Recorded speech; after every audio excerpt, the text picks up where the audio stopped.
Hello friends, हम लोग विशेषण का पाठ पढ़ रहे थे पिछले कक्षा में। और विशेषण के बारे में हम लोगों ने विस्तार से वहाँ पर चर्चा किया था कि विशेषण किसे कहते हैं और उसको उदाहरण सहित भी समझा था तथा उसके भेदों को भी जाना था। फिर वहाँ शॉर्टली हमने जाना था। आज हम लोग इसको पढ़ेंगे विशेषण और उसके भेद को विस्तार से जानेंगे और उसके बाद फिर इसमें हमें उदाहरण सहित उसको कॉलम वाइज टेबुलर फॉर्म में हम लोग करके उसको भी बताएंगे। तो शुरू करते हैं। यहाँ पर है विशेषण तथा उसके भेद और ये स्पेशली कक्षा 6, 7 और 8 के लिए है। तो यहाँ ध्यान देने की बात है कि थोड़ा सा मैंने केवल प्रायर इन्फॉर्मेशन दिया है कि जो हम लोगों ने पिछले वीडियो में पढ़ा था, बस थोड़ा सा उसको प्रीव्यू लेकर के चल रहे हैं। तो विशेषण किसे कहते हैं? संज्ञा या सर्वनाम की विशेषता बताने वाले शब्द को विशेषण कहते हैं। जैसे लाल, मोटा, बड़ा, छोटा, पतला, लंबा, काला, गोरा, कुछ भी जो भी गुण हम बताते हैं, क्वालिटी बताते हैं, चाहे वह दोष के रूप में हो, तीखा, अच्छा, बुरा, बदमाश, कुछ भी ऐसा वर्ड बोलते हैं तो वो विशेषण के अंतर्गत आता है। ये हम लोगों ने पिछले क्लास में इस पर विस्तार से चर्चा किया है। तो अब हम लोग यहाँ पर देखेंगे कि विशेषण के 4 भेद होते हैं। तो कौन कौन से भेद होते हैं वो भी हम लोगों ने उसमें पढ़ा था। गुणवाचक विशेषण, संख्यावाचक विशेषण, परिमाणवाचक विशेषण और सार्वनामिक विशेषण। अब एक एक करके हम लोग यहाँ पर इस पर चर्चा करते हैं। गुणवाचक विशेषण, जो शब्द संज्ञा या सर्वनाम के गुण अथवा दोष को बताए उसे गुणवाचक विशेषण कहते हैं। ठीक है, कि किसी भी संज्ञा या सर्वनाम की विशेषता को बताता है, चाहे वो गुण उसका हो चाहे अवगुण हो, लेकिन अगर उसकी क्वालिटी को बता रहा है तो वो गुणवाचक विशेषण कहलाता है। इसके एग्जाम्पल्स हैं, उदाहरण यहाँ पर है सुंदर, तीखा, टेढ़ा, काला, गोरा, नाटा, पतला इत्यादि।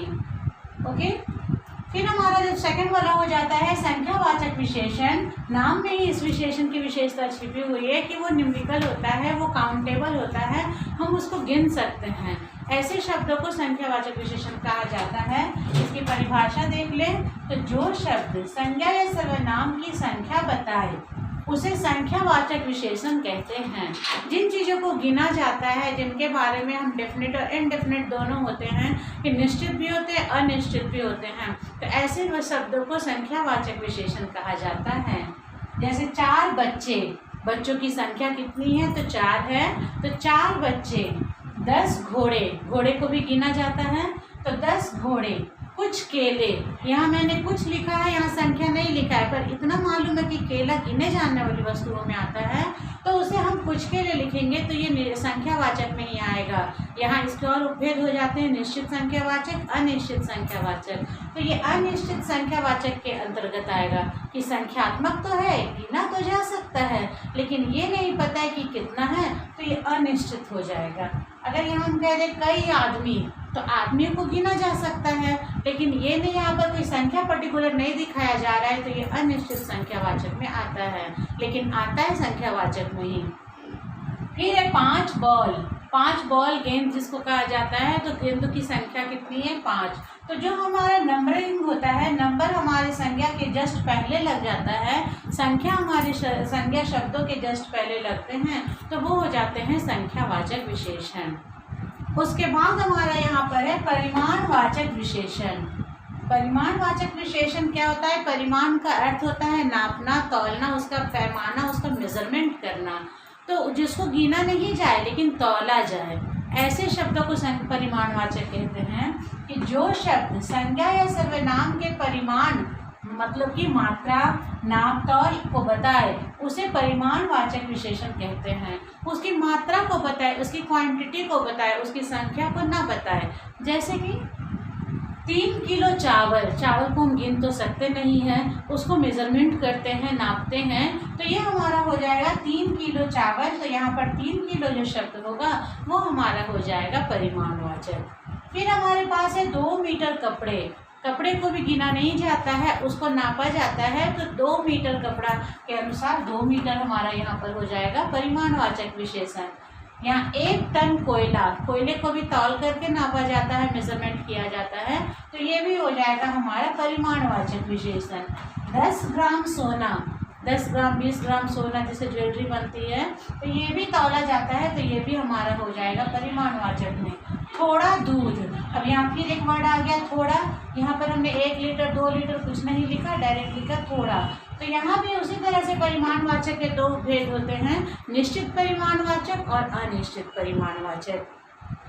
तो जहाँ पर हमें संख्या पता चल रही है, यहाँ पर न्यूमेरिकल की 2, 3, 4, 5 metre, 4 metre, 4 litre, 4 kilo, 8 kilo, 9 kilo, 10 kilo ऐसे शब्दों का प्रयोग करते हैं तो वो निश्चित परिमाणवाचक में आ जाता है। और जब हम कहते हैं थोड़ा दूध, कि ग्लास में थोड़ा दूध है, तो यहाँ ये तो पता है कि दूध है, लेकिन वो परिमाणवाचक में आएगा कि उसको तौला जाता है, नापा जाता है, पर ये नहीं उसके एग्जैक्ट क्वांटिटी नहीं पता होती है, तो वो हो जाता है अनिश्चित परिमाणवाचक में। अगर आप डिस्क्रिप्शन बॉक्स में लिखेंगे, कमेंट में लिखेंगे इस चीज़ को कि हाँ आप हम कोई और क्लियर इसको करिए, तो मैं इसे और क्लियर कर दूंगी।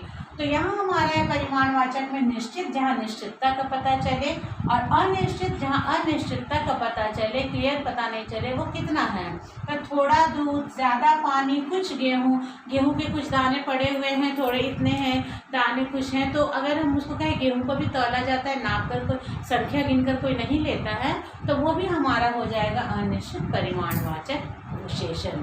चौथा हमारा जो है वो है सार्वनामिक विशेषण। और सार्वनामिक विशेषण, जैसा कि हम लोगों ने जाना कि विशेषण जो है संज्ञा या सर्वनाम की विशेषता बताने वाले शब्द को कहते हैं। तो जो सर्वनाम की विशेषता बताए उसे सार्वनामिक विशेषण कहा जाता है, या फिर जो सर्वनाम विशेषण के रूप में प्रयोग किए जाए उसे सार्वनामिक विशेषण कहते हैं। और सर्वनाम जैसे यह, वह, मैं, तुम, इसका, उसका, जितने वर्ड्स होते हैं वो सर्वनाम होते हैं, और जब विशेषण के रूप में प्रयोग किए जाते हैं तो वो सार्वनामिक विशेषण कहलाते हैं। तो इसके हम लोग उदाहरण यहाँ देख लेंगे कि यह, वह, इसका, जिसका, जो, वो इत्यादि, ये सारे वर्ड सार्वनामिक विशेषण के अंतर्गत आते हैं। अब हम इसको एक टेबुलर फॉर्म में देखने की बात हम लोग कर रहे थे, तो वो भी हम लोग देख लेते हैं। यहाँ पर गुणवाचक विशेषण के अंतर्गत जो आता है वह है अच्छी, बुरा, मोटा, छोटा, नाटा, पुराना, नया, सुंदर, दयालु, और भी बहुत सारे शब्द हैं, मैंने कुछ एग्जाम्पल्स यहाँ पर लिए हैं। एंड नेक्स्ट संख्यावाचक में तो संख्या बताई जा रही है, जिन चीज़ों को गिना जा सकता है उसकी संख्या बताई जा रही है। 5 बकरियाँ, कुछ बिल्ली, 4 चिड़िया, कई चूहे, 5 बंदर, 2 कुर्सी, 12 केले, कई लड़के, 10 किताबें। तो जो शब्द हमने पहले लिखा है उसके बाद जो शब्दों को हमने लगाया है वो शब्द संख्यावाची हैं, इनको गिना जा सकता है, और इसके पहले जिस संख्या को लगाते हैं वो संख्यावाचक विशेषण के अंतर्गत आता है।